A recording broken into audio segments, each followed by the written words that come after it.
Hello, everyone, and thank you for joining me on a very special video edition of our podcast here, Retail Redeveloped. I'm very excited today. I'm being joined by a podcaster that is well beyond my expertise and is going to hopefully gingerly walk me down the path of this new brave video world. I'm joined by the Retail Geek, right? This is not me throwing out barbs. This is a self-appointed title. And I call myself a retail nerd very, very often, but I think Retail Geek has a really, really good ring to it. I'm joined by Jason Goldberg. He's a fourth generation retailer, Forbes contributor. He is a director of the digital retail arm of the National Retail Federation. Basically, he knows his stuff. Jason, thank you so much for joining me today. Very excited to have you on the program. And before we really start nerding out on retail, would you take just a minute and explain to everybody who you are, what you do, why they should care about listening to you when it comes to retail, and more importantly, kind of the why behind your retail passion and your expertise? Yeah. Well, first of all, thank you so much for having me. It's fun to chat. It's ironic that you've had like these 60 really good looking guests. And so you did audio only. And then the time you finally had a guest who like quite literally has a face for radio is the time you decided to use video. So thanks so much for that.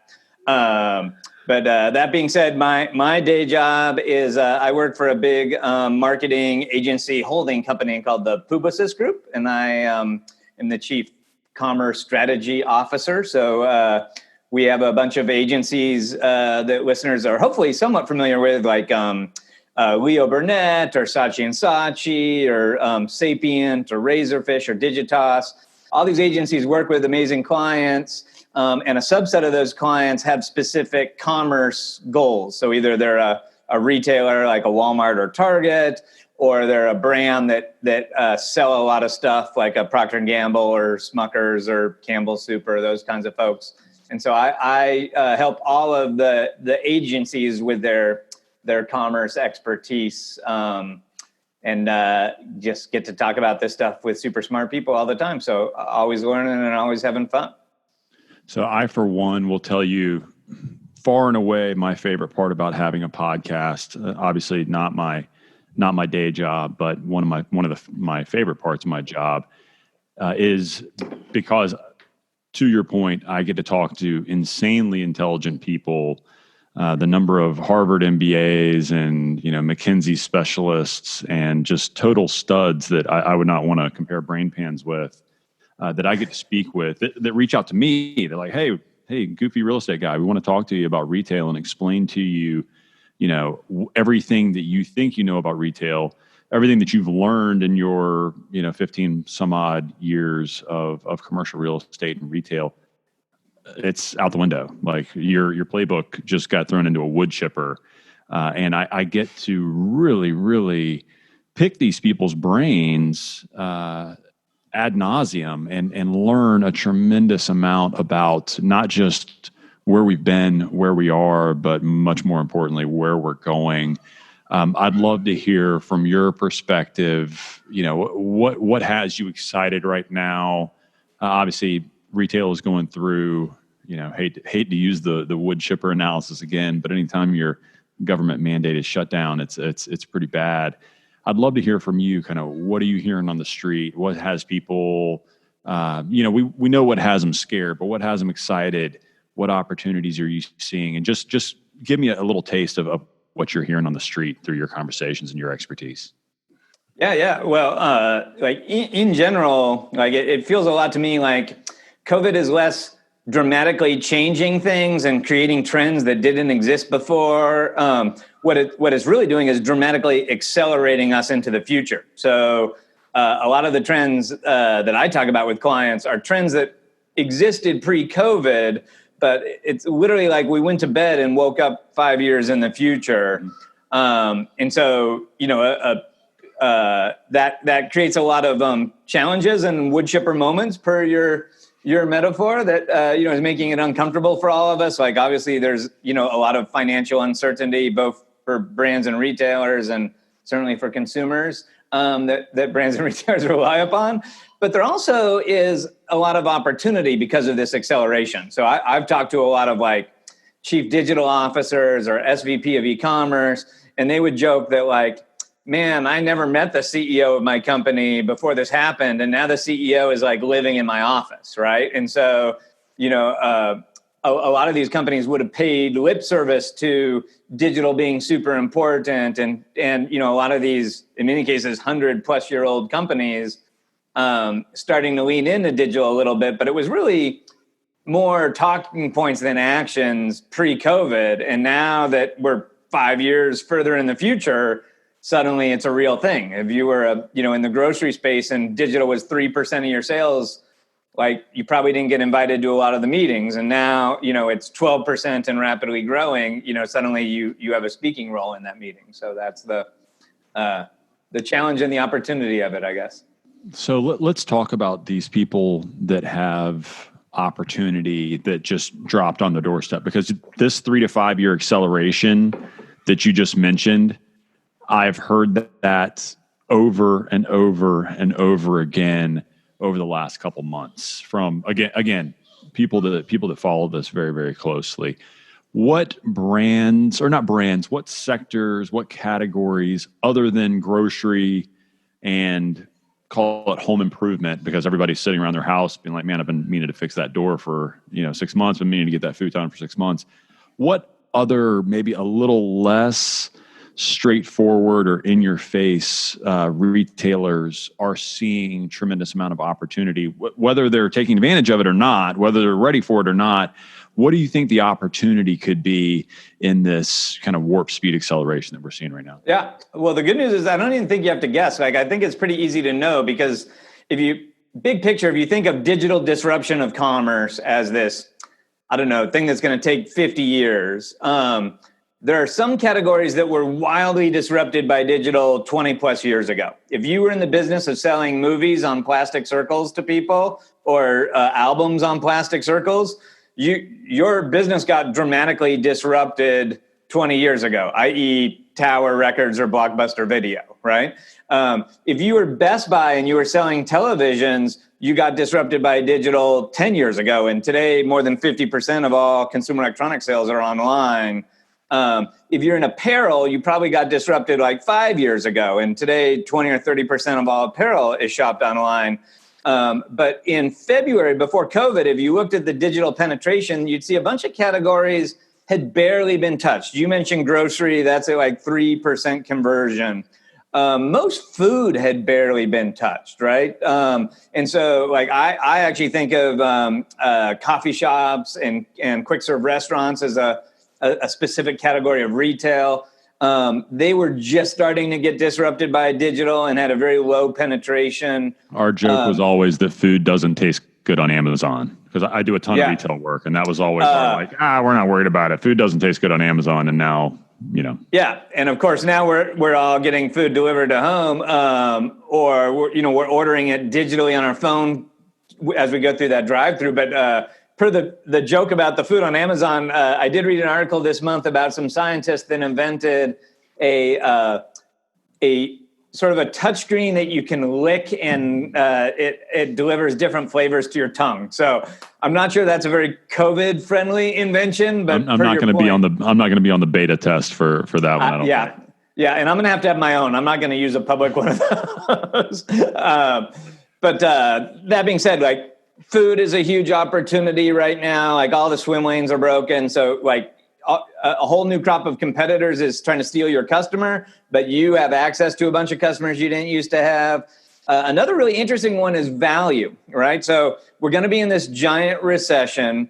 There's a ton of retailers that do really well in person, but have really struggled online. And that's the value-oriented retailers. So it's both the TJ Maxx's, Marshalls, Burlington Coat Factories of the world, Nordstrom Rack, but it's also the Dollar Generals of the world that are, we're sort of on an upswing going into this. It's going to dramatically accelerate their upswing, but historically, digital hasn't been very important to them, and now there's this huge new digital opportunity for them. So, I think you can kind of go to Forrester and see which categories have been heavily digitally penetrated, and the ones that haven't are really the biggest opportunity. So grocery, CPG, food, value are all, good places to play right now if you're up for, as you say, inventing your own playbook.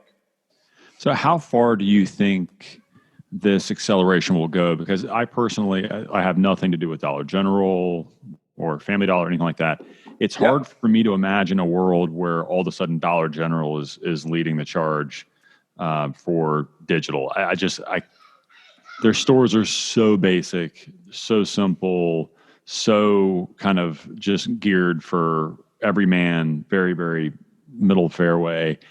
Do you think it'll go that far where even people like Dollar General, like TJ Maxx, Marshalls, I get that, even though a lot of their stuff when you go in is so disorganized, it's hard for me to imagine it really getting, perfectly skewed online. But do you think it's going to penetrate that far?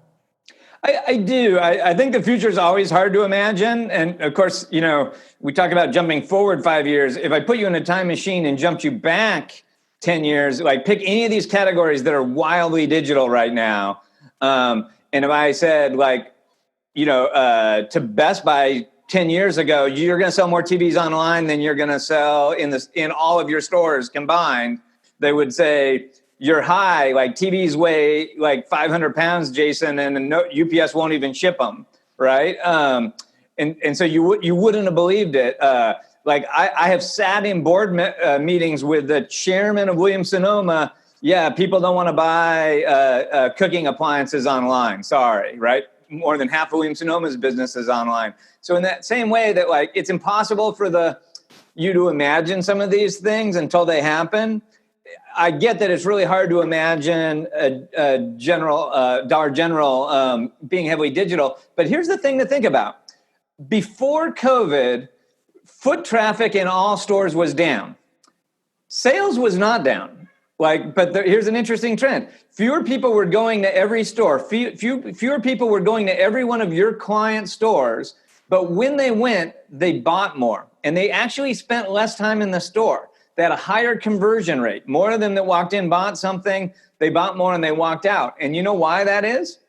It's because they did more of their shopping before they walked in your store. So pre-COVID, 52% of all consumer purchase decisions were digitally influenced. You visited a manufacturer's website to read ratings and reviews. You used Google Maps to see which store was closest to you. You read Yelp to see which store had the best service. You checked prices on Amazon. All of those digital things you can only do if there's some way to know that the store has what you're looking for, right? So even Dollar General, I want to pre-shop that digitally. I want to know that they have shampoo before I go to the store. If they only have shampoo when it's a good deal, and so they only have it some of the time, post-COVID, for a variety of reasons, I'm super not interested in driving to Dollar General, finding out they don't have shampoo this week, and then having to go somewhere else to get my shampoo, right? And so the winners in the dollar space are going to enable pre-shopping. And then you have this other huge problem. The stores aren't going to be allowed to let as many customers in their store at a time, right? So however valuable your store was per customer before, you're going to have fewer customers in it at peak times because it's not safe to have 3,000 customers in a Costco at once. Stores are all constraining the amount of customers they can allow in the store at peak times. That's probably going to last 18 to 24 months. And so if you're a retailer and you want to have anything like your pre-COVID sales, you got to do more curbside pickup. You got to sell more stuff to people that don't walk in the store. You can only do that if you have a digital presence. So there's a Darwinian effect at play. If one of the dollar stores gets better at digital pre-shopping than the others, they're going to win. And we're seeing it right now. Consumers are picking new stores because of digital prowess. Before COVID, one of America's top grocery stores for customer satisfaction was Trader Joe's. Everybody loved them, great experience. The people are awesome. Now that people want to make sure that the Starbucks coffee is going to be in stock before they drive to the grocery store, and Trader Joe's barely has a website and doesn't have any product inventory on their website, all those Trader Joe's customers are becoming Walmart customers or Whole Foods customers because they have a better digital experience. So we're seeing right now, Darwin is killing off Trader Joe's and is promoting the gene pool of Whole Foods, right? So those kinds of things are happening. I absolutely understand where you're going, and it makes me ask the question: how far did this accelerate that kind of digital ecosystem, that frictionless experience, and what do true brick and mortar retailers need to do in order to be one of the brands that are standing? Because every person that I talk to says, we don't even call it omni-channel anymore, right? Because that's not even effective. It's more of just, you're gonna to your point, you're gonna look on a website here. You're going to go to an Instagram and maybe see how other people are using it. You're going to go to Facebook and see if any of your friends are using it. And then you're going to say, I still want to touch and feel it. I want to go to the store. And if it checks out, that's your purchase decision. And the metrics for these stores are completely screwed up because, to your point, they can't track, what is this store doing in these four walls, because somebody might go and see it and be like, you know what, I don't want to carry this home. I can have it in my house in a day. I'd rather just buy it online when I get home. It's changing so much. So how can retailers keep up, and what retailers do you think are gonna win this acceleration battle? Yeah, well, so it's tricky. The first thing to know is we're headed into a giant recession. Fun fact about recessions: that recessions are almost always when incumbents get knocked off. So there's this funny stat, every 20 years, 50% of the Fortune 500 turns over. So companies fall off and new companies come on. So there's a lot of change on that 500 biggest companies in America list. And 85% of those companies that fall off during a recession. So first thing to know, this is as an incumbent when you're most vulnerable. If you have to be most worried about challengers. And if you're a challenger, this is your best opportunity to land a punch. The recession creates churn in the top brands. So what you have to do to be successful is easy to say, but super hard to do. You have to break out of the innovator's dilemma mindset. You have to break out of that thought process that what got us here, what made us a huge successful retailer, is going to continue to make us successful over the next 10 years. You have to sort of take the mindset that COVID put you out of business, that it ended your tenure as a retailer. And now you've got to invent a new retailer starting today and think about not how that would be different than how you were last week, but what the customer wants today, and build that from scratch. And I'll be honest, it's super easy to talk about all this stuff, and every retailer in America, per your point, have good talking points, about omni-channel. We put the customer in the center of everything. We don't count these channel-specific things. We're not even reporting e-commerce sales separately anymore. They'll have good talking points, but behind the scenes, if you go look at their org chart, guess what? They still have a bunch of digital people in California, and they have the brick and mortar people in Bentonville, right? They're still hugely siloed, and they're not acting very omni-channel. And so blowing up those silos and inventing a new company, that's super hard to do. But the companies that tend to survive these kinds of inflection points, or challengers that win in these inflection points, are able to do that. So if I had to put a bet, it's the companies that were doing that before COVID struck. It's in the middle of COVID, it's extra hard. So if you were already a company that leaned into digital, Walmart was running ads in the Super Bowl for curbside pickup for grocery, right? So who do you think has a better shot at digital transformation? Walmart and Sam's Club that were running digital ads at the Super Bowl, or Costco that said, why would we ever encourage someone to buy online instead of going to the store? The store is where we make our money, right?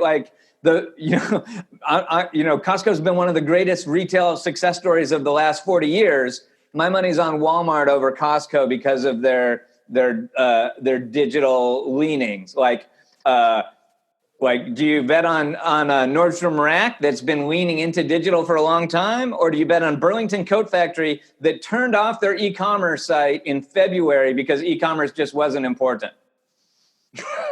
Like, you know what I mean? My bet is like, take those guys that weren't just talking about omnichannel, but were actually leaning into creating digital experiences. And so by that math, one of the very best is going to be a Target that like, they launched digital, but they really focused on digital for their in-store inventory. So they, you know, they like 80% of all their e-commerce orders before COVID, they were filling from a store, curbside pickup, home delivery, ship from store. And so they weren't just talking about omni-channel, they had actually implemented a robust omni-channel supply chain. And I feel like that those kinds of moves before COVID give you a very big advantage during COVID.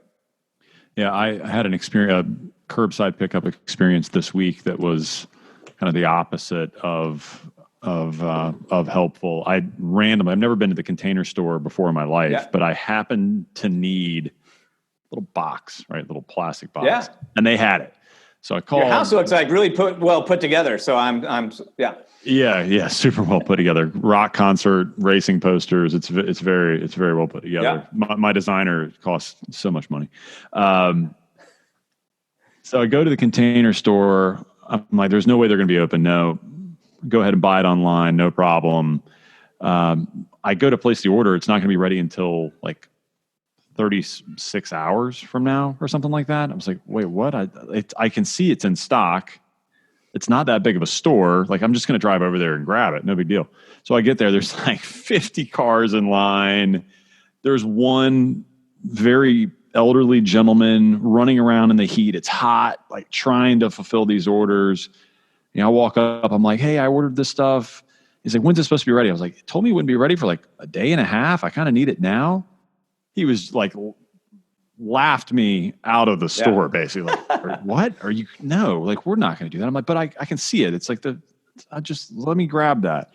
And so you have a lot of companies that I think are being forced into digital commerce, e-commerce, are not anywhere remotely prepared for it. And to your point, I think there's going to be massive opportunities for people that have digital in their DNA as opposed to people that are pretending to care about it. Yeah, no, totally. And you've hit on one of the perfect paradoxes of digital and COVID, by the way. Like, so I'm not sure how good a digital score I would give the Container Store, but they're interesting. They've been super customer centric for a long time. Their founder, Kip Kindle, is a huge advocate of customer centricity and has written a really well selling book about it. So surprise. Container Store launched curbside pickup 4 years ago, which for most retailers, curbside pickup didn't exist 4 years ago. No one had ever heard of it. And to be honest, as a retailer, if you said curbside pickup, they would say, that's stupid, Jason, because when I make the customer walk in the store to pick up their orders, they spend 20% more. Like, so Macy's, they have buy online, pick up in store, but they want you to go in the store because you discover new stuff to buy. If I just let you get your stuff at the curb, you won't discover any new stuff, right? So it's not even in our economic best interest to launch curbside. Yet Container Store recognized 4 years ago, we sell giant bookcases and furniture and closet systems. And, you know, nobody wants to walk in the store and wheel that stuff out. They want to pull up in their SUV, pop open the trunk and have us load it. So on the one hand, props to them. They invented this very early experience. But then they've hit the digital COVID paradox, which is every one of my clients that's responsible for a digital experience, they're like, high five, I'm getting way more customers to try my experience than ever before, right? Walmart's a client. They have a grocery app. It's really hard to get people to download your mobile app. And so, you know, Walmart had marketed the heck out of this app forever. But when COVID happened, 4 times as many people downloaded the Walmart mobile app. So on the one hand, you're like, yes, brother, we're getting way more trials than ever before. Someone's responsible for curbside pickup at Container Store. And they're like, yes, we get way more people trying our experience. But then the paradox is the customers that try it are getting the absolute worst, crappy version of the experience that's ever happened, right? So think of all those new Whole Foods grocery delivery customers. that like, oh, I'm going to try ordering groceries online. Oh, sorry. All They're out of delivery everything. windows are gone. You're going to have to wake up at 3 a.m. and book a thing. And then you're going to order a bunch of groceries that you're relying on. And when that guy shows up a day late, he's not going to have any of the stuff he promised you. And he's going to do wacky substitutions. So you're going to get like pita bread instead of bread and all the, weird stuff. So it's a mixed bag. COVID's forcing way more digital trials than ever before. The customer experience is at an all-time low right now. So a big problem for the industry is, are people going to keep using those digital tools once the supply chain settles down a little bit, or will they go back to their old shopping habits because their digital trial was so sucky, right? And I mean, I have an opinion, but it's an interesting conundrum. I'd love to hear what you think these retailers are going to do, because I'm a brick and mortar guy, right? Like you're an e-commerce guy. I'm a brick and mortar guy.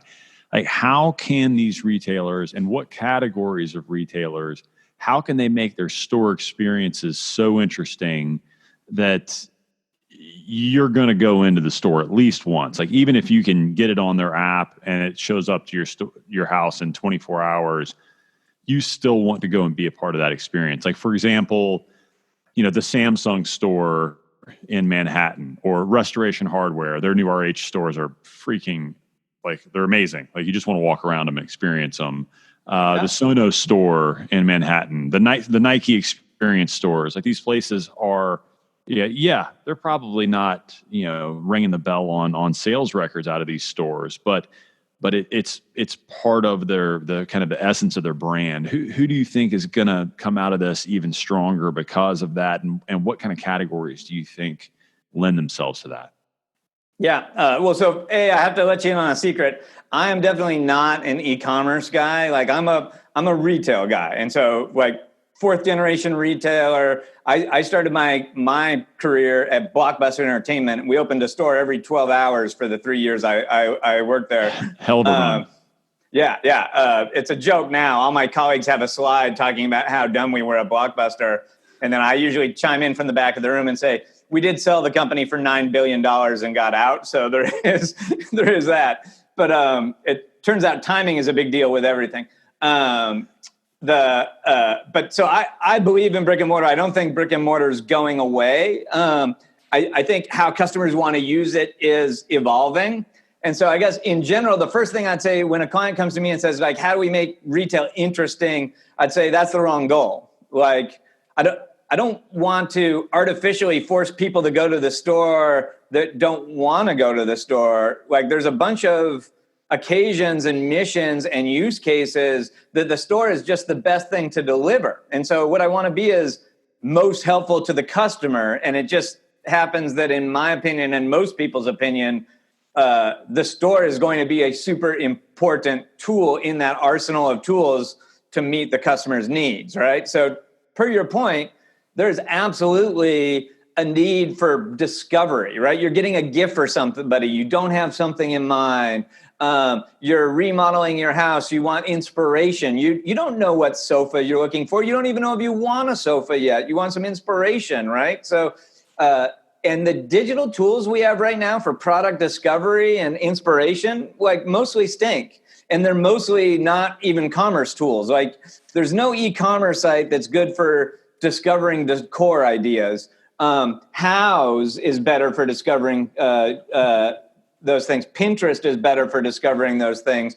But all of those things pale in comparison to spending an hour browsing through the RH store. I totally agree, right? So there is a purpose for that, there's no one in America that gets joy out of shopping for paper towels, right? So probably you would way rather your paper towels magically show up on your doorstep a day before you run out of paper towels and you never have to order it again. Or you'd probably prefer that your dishwasher order its own soap and you never have to think about it again. So for some things, auto replenishment and reducing all the friction and not going to the store is the answer, right? If you come to me and say, Jason, I'm thinking about opening a chain of paper towel stores, I'm going to say probably not a very good idea.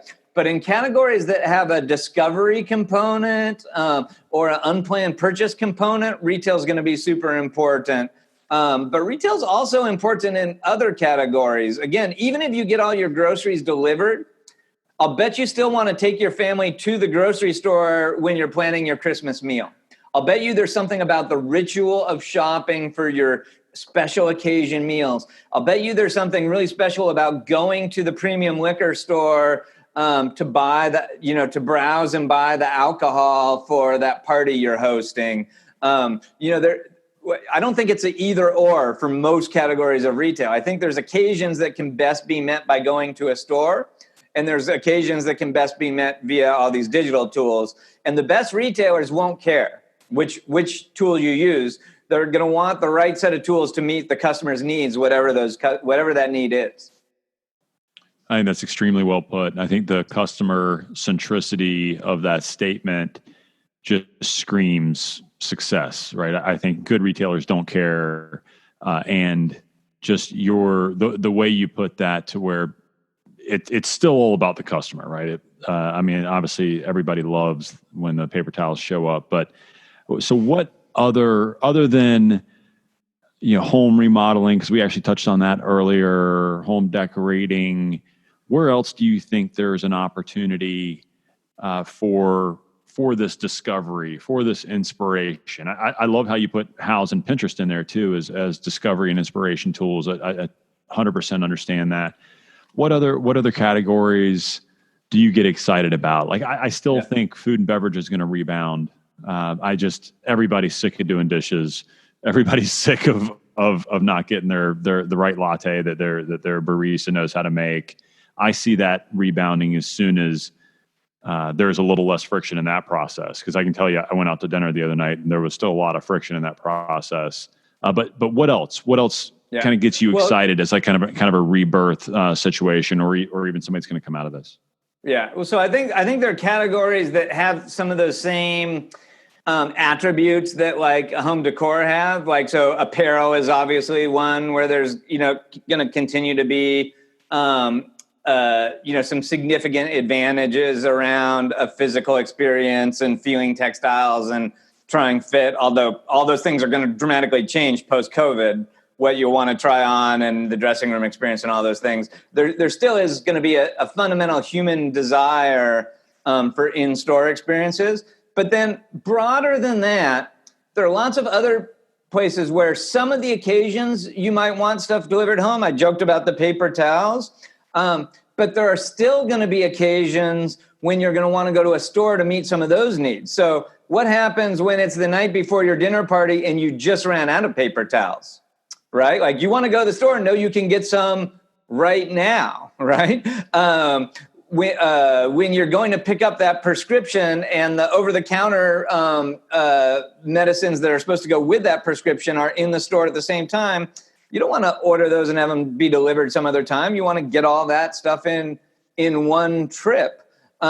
Sometimes, like if you're a really avid online grocery shopper, sometimes you just like to browse the store and discover new stuff. Oh, I didn't know they had an olive bar. I've never really been into olives, but I think I'll try some of these olives, right? Like every category of retail, there are still going to be occasions and missions when you're going to want to go in the store.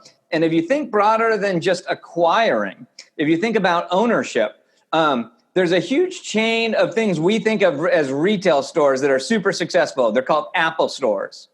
But guess what the majority of people that walk into an Apple store are looking for? Customer service. Genius Bar, yeah. Yeah, it's the most popular thing in there. It's a post-purchase experience venue. Will they sell stuff to you? Absolutely. And that helps fund that store. But the real mission of that store is customer service and brand affinity, right? Its real mission is not fulfillment of that new product. In fact, if you're a brand loyalist that always orders their new thing, what has Apple done over time?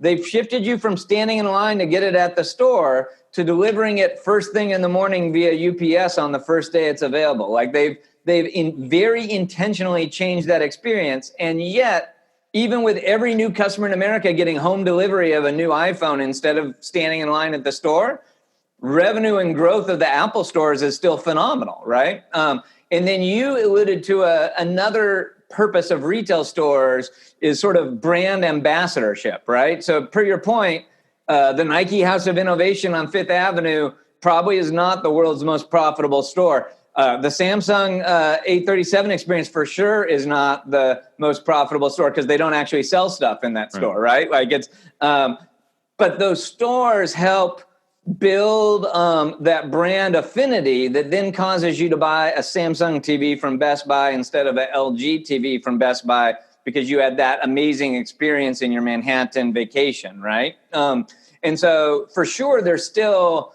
a role for brand ambassadorship. And for sure, I don't think digital commerce means we stop building brands and we stop creating aspiration and we just get really tactical around like, catalog shopping. I think there still is a huge role and opportunity for building brands and physical experiences where you can touch something and smell something and taste something, and where you can imprint all these visceral memories about something are one of the most powerful ways to do brand ambassadorship. So do I think Samsung should open one of those stores in Bozeman, Montana? Probably not, right? But cool town, though. Bozeman's a cool town. I mean, you should go to Bozeman for sure, but don't waste all your time shopping for consumer electronics there. Like, get outside, right? Like, but yeah.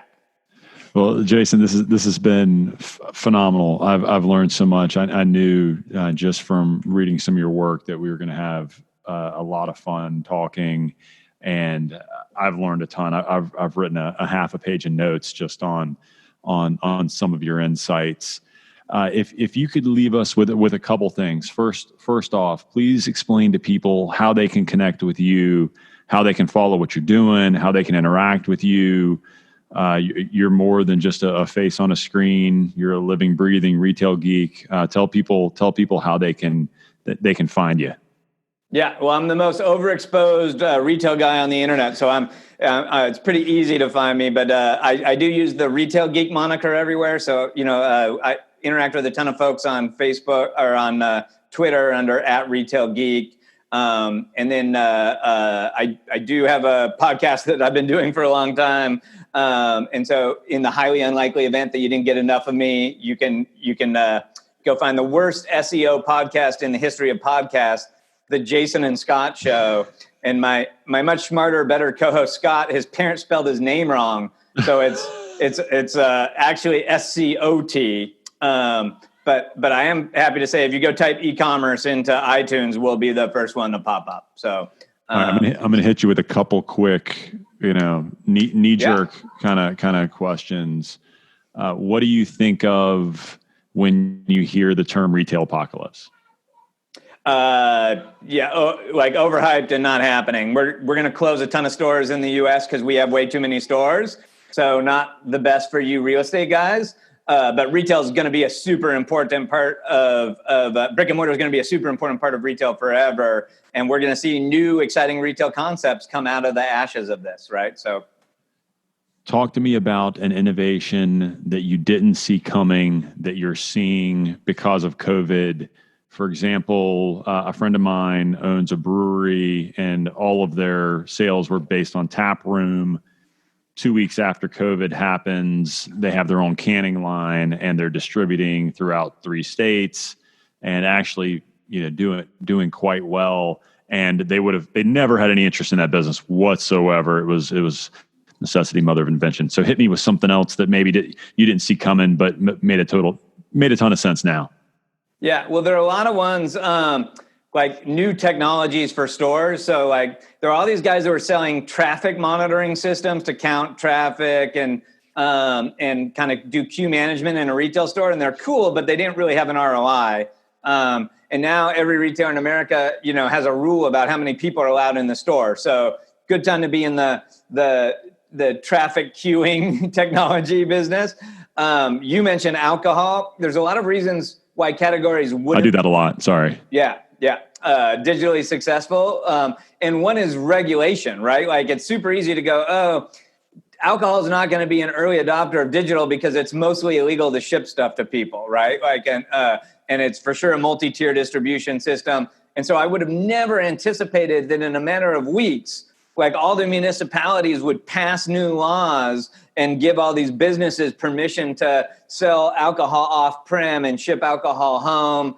I think in the same way that like prohibition didn't stick, they're going to have a hard time telling people they can't get a designer cocktail with their DoorDash orders in the future. And so I think there's like a permanently bigger opportunity for mixed drinks and spirits to be delivered than I would have ever thought was possible pre-COVID. So, there's a lot of stuff like that. I wouldn't have invested in UV lights, but man, every retailer is going to be installing all these UV lights to flash on all the shelves to, make customers feel like it's been sterilized. So, yeah, I 100% agree. Last one, I'm going to let you go.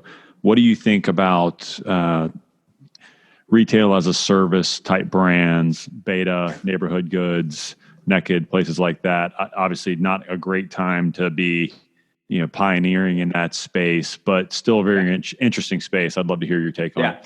So I like the idea of retail as a service, although it's been slow to catch on. I mostly don't like the executions of retail as a service that we have out there. So if we talk about like the spectrum of those companies, like on one end of that spectrum is Beta. And I put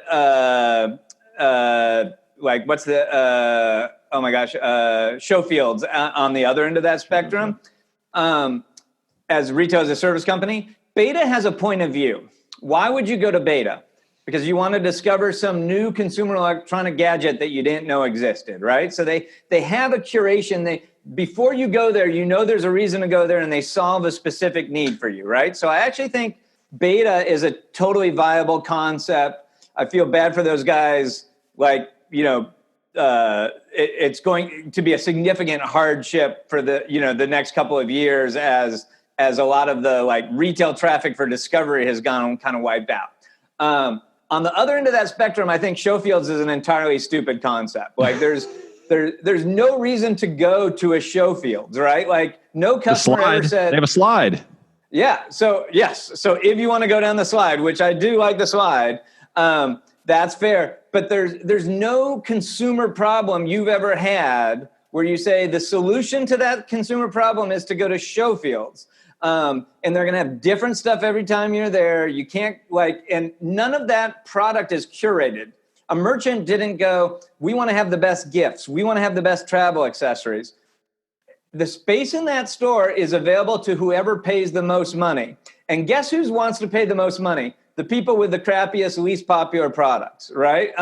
And so it's a collection of stuff that people couldn't sell that's paying for space that no one has a reason to go to, right? And so I think it was an interesting novelty that gets like utterly destroyed. And I think they've said they've closed and they're going to try to think of a new concept before they reopen. So I like the idea of there are all these hard digital things to do. Retailers don't need to be great at all of them. They can rent them from companies like Beta. I like the idea of selling that service to retailers that have a point of view.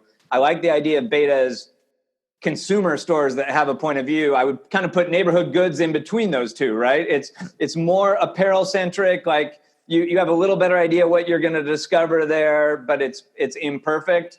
And then no offense to the folks at Showfield that probably are going to come looking for my head, but I think that was a proof of concept and an interesting way to waste some investors' money. But I never thought that was going to scale and be a great solution. I love anybody that can say no offense to someone and then just eviscerate every single thing about their concept, their investors. Yeah. Let me restate that. I know this is going to be offensive. No, but I'm going to say it anyway. Intended. Right. Well, Jason, I just want to take a second and acknowledge you for taking time out of your day, especially in times as crazy as this, where we're all working from home or completely empty offices. I learned a lot. I look forward to having another conversation with you at some point soon. And just thank you for putting your expertise out there, sharing it with my listeners and viewers for this podcast. And I just want to take a second and say thank you and acknowledge you for taking time. Oh my gosh, the pleasure is all mine. Thanks. Enjoyed the chat as always, and look forward to the next one. Wonderful. Thanks, guys. Once again, Adam Williams with Retail Redeveloped.